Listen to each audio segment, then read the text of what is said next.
Shalom, Kahalal, La Yahweh Ba'Shem Yahushai, double honors unto the apostles of Great Millstone that rule well, and salutations unto you brothers out there, you sincere Akim, pushing the truth of Yahweh Ba'Shem Yahushai. So this is the video that I'm going to continue from the previous one titled Your Children Do Not Belong to You. And this is from the same book, The Unseen Hand,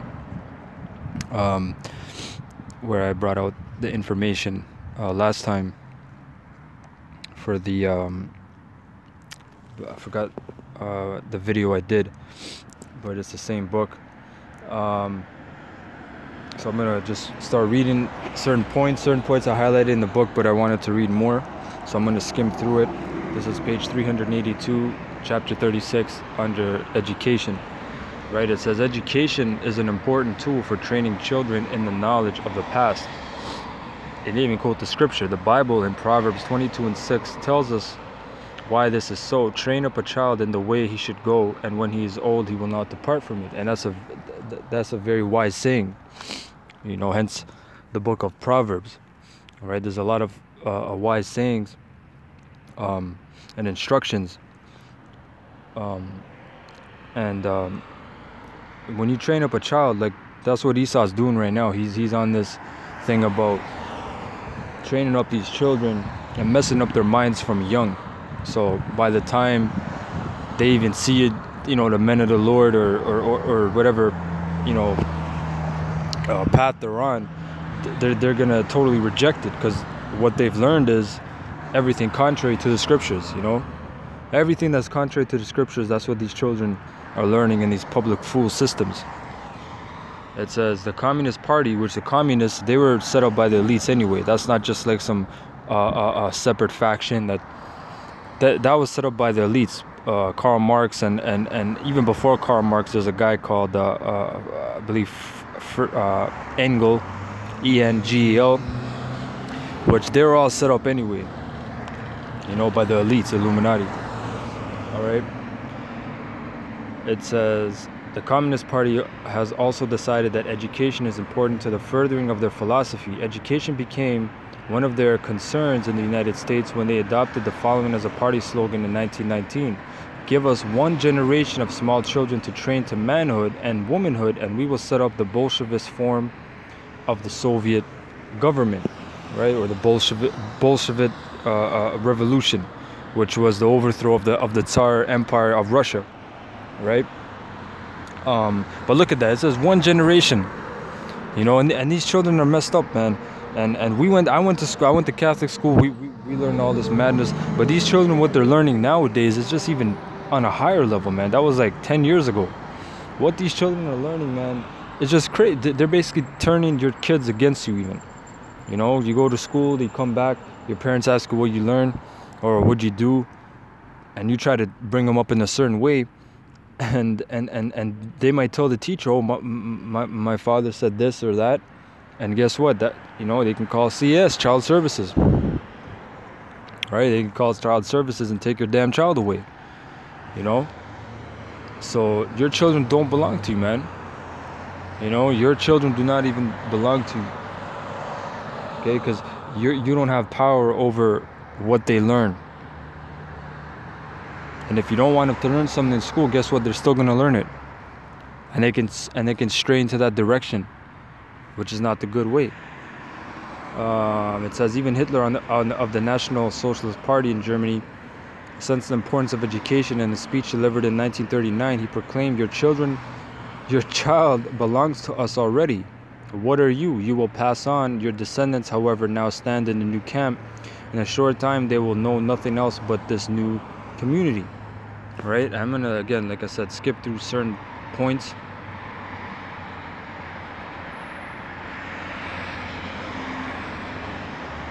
All right, I'm gonna start right here. Marx, like Hitler, Lenin, and the Communist Party,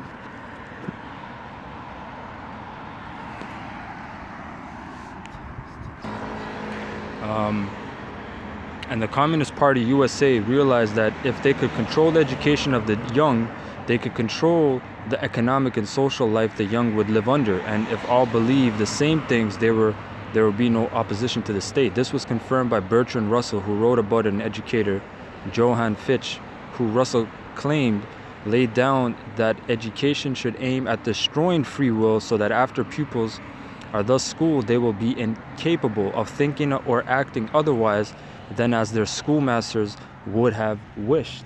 Okay, so this is the setup, man. And I remember as a kid, man, even when I was like 12, 13, sometimes I would just be depressed, man, to go to school, because I kind of felt that wicked ass vibe from it, man. It was just a demonic ass vibe. And it wasn't like, you know, like your regular, you know, children, oh, I hate school and this. I actually woke up, man, before school, before my damn alarm went off. I would just sit, look at the sun. I'd be depressed. I said, yo, why do I have to go to this shithole, man? You know, teachers were demons. You know, you had fun and shit, but I'm just talking about what I sensed. And now I realize that it's a total slaughterhouse, man, because they're just beefing you up and fattening you up for the slaughter. You know, for the world to become a complete demon, you know, so you don't have any sense. It says, Russell went on to explain elsewhere, diet, injections, and injunctions. So 3 key words, man, really 2. Diet. When you're in school, it depends what school you go to, you know, but if you buy lunch food from the school, it's all madness, and all they have is vending machines of fucking Doritos, candies, and pop, which fucks up your whole brain chemistry, your nervous system, everything, man. That's why these children, they're so irritable. They got ADD, ADHD. I fought a kid in fucking grade 8 with ADHD, man. Motherfucker ran at me. I had to throw him on the table, you know. But these kids, hey man, I seen some shit in school, man. You know, he had to have a person walk with him. You know, I don't know, like a caretaker, I guess. And he was on certain pills. But that's, hey man, that's because diet, them fucking vaccines. I remember too, getting that shit. And you had a fucking checkoff list that you had to get certain of them vaccines, or else you couldn't go to school. You know, and guess what? I could imagine if your parents don't get those vaccines, you know, if my parents didn't get those vaccines, they'll get a call and say, what's going on? You know? Will combine from a very early age to produce the sort of character and the sort of beliefs that the authorities consider desirable, and any serious criticism of the powers that be will become psychologically impossible. So it become impossible because your brain is all fogged up, man. All them fucking things that they're shooting in you from the vaccines and from the food that they're giving you. Then you can't even concentrate in school, and it just becomes this whole cycle, man. It says, even if all are miserable, all will believe themselves to be happy, because the government will tell them that it is so. It says, the new pattern of using the schools to mold the character the government wants has been furthered by National Union of Schools, of School Teachers, the National Education Association. In one of their reports entitled Education for the 70s, the NEA wrote, schools will become clinics whose purpose is to provide individualized psychosocial treatment for the students. For the student and teachers must become psychosocial therapists. This will include biochemical and psychological mediation of learning as drugs are introduced experimentally to improve in the learner such qualities as personality, concentration, and memory. Children are to become the objects of experimentation.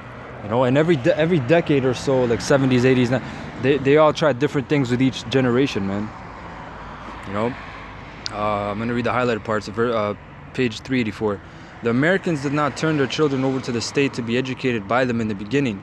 In fact, the original schools in America were private, basically Christian schools where the children were taught by the parents or by teachers hired by the parents. And that's what was in the ancient world. You had mentors and tutors, or if you grew up, you would need money to go to school.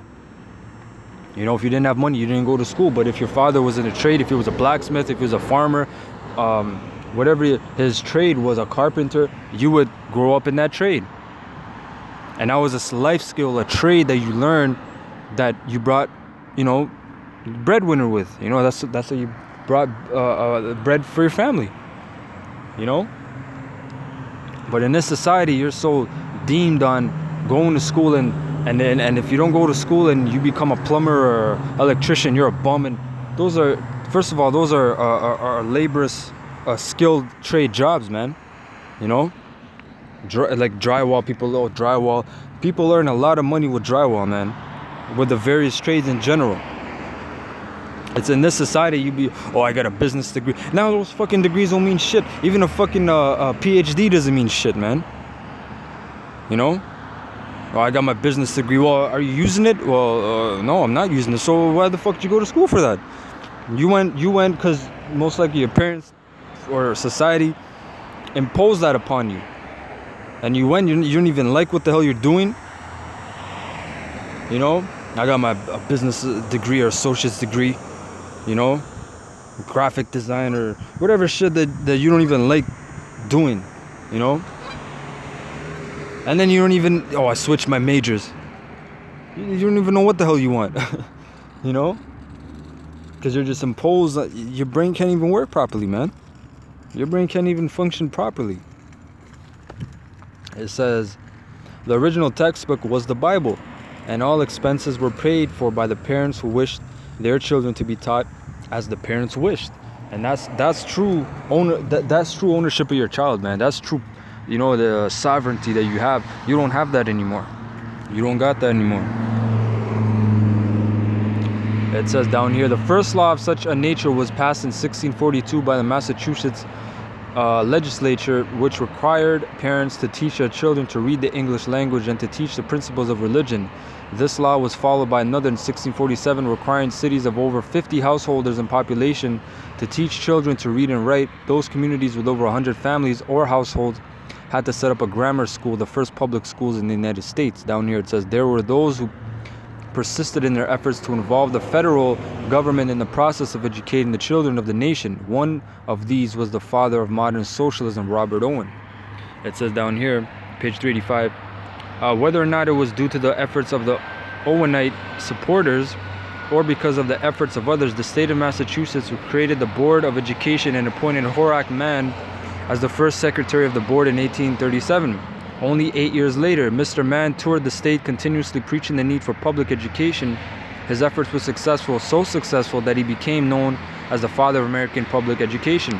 Mann wrote, what the church has been for medieval man, the public school must become for democratic and rational man. God would be replaced by the concept of the public good. Page 386.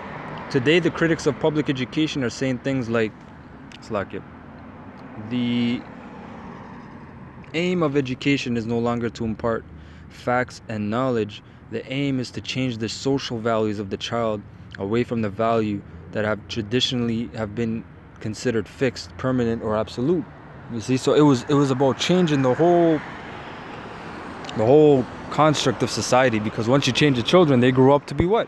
All the jobs that make up society. But they're going to be bugged out.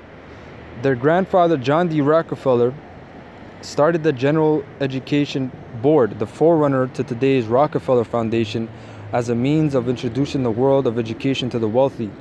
The board's chairman, Frederick T. Gates, wrote, in our dreams, we have limitless resources, and the people yield themselves with perfect docility. Docile means stupid, slow, submissive. Docility to our molding hands. The present educational conventions fade from our minds, and unhampered by a tradition, we work our good will upon a grateful and responsive rural folk. It says, Dewey's personal philosophy about atheism, socialism, and evolution had their effect upon the entire campus of Columbia, not just through the School of Education. One student at Columbia, Whittaker Chambers, who later became a member of the Communist Party, wrote this about his student days at the school. When I entered, I was conservative in my view of life and politics, and I was undergoing a religious experience. By the time I left, entirely by my own choice, I was no longer conservative and I had no religion. You see that? That was back in the day, right? Slack it, 1 sec. Okay, there's just a word I wanted to bring out lastly. I don't know if I'm pronouncing it right, pedagogue or pedagogue. This is a word I found. This is like a synonym for a teacher if you look it up, like a a regular school teacher. But the etymology is interesting. So late 14th century schoolmaster or teacher, from Old French pedagogue, teacher of children, from Latin, from Greek, slave who escorts boys to school and generally supervises them, later teacher. Right, from pedo, child, agogos, leader, to lead. Right, from PIE, pre-Indo-European, ag, meaning to drive, draw out, or forth, move. Hostile implications in the word are at least from the time of Pepys, 1650. So these teachers, they're none but slaves themselves, because they're under the Board of Education, and you know, they got to do what they're told. But they're the leaders of your children, man. All right, they're your leaders, to lead. So guess what? You parents out there, you're not, from the time your child is 6 months, a year, maybe even earlier, man, disgusting. You guys put them in the daycare. They're there for what, 8, 10, maybe 12 hours a day. They don't see you. The child is supposed to be with its mother, man. It tells you in the Apocrypha in Maccabees about how it's supposed to suck on the mother's breast for 3 years. That means that child is supposed to be with its mother for that whole time. There's no you know, off day in daycare. There's none of that. So at least a year or two in this world, but man, your child already is conditioned to not even be with you, you know, and then it's looking up to these teachers, and that's why you have this whole stigma today of, oh, my parents aren't cool, and you've really had that. That wasn't in the ancient world. That was really from when they started this bullshit with the teachers, you know, putting them up to be great leaders and role models for your kids, you know. That's why your child looks at, oh, yeah, you know, you're just my parent, or you're not cool, and you know, like that kind of rebellious attitude, because they already have leaders in the school systems. Okay, they already have someone to look up to. Never mind their fucking idols and celebrities and all that other bullshit witchcraft. Okay. So I hope you brothers learned something very quick. I want to give all praises to Yahweh Ba'ashim Yahushai for letting me bring this out. Barakatah Yahweh, Barakatah Yahushai. Double honors unto the apostles, a great millstone where I learned the truth from, and the great men upon the earth. And salutations unto you brothers out there. May Yahweh Ba'ashim Yahushai increase your faith. Shalom.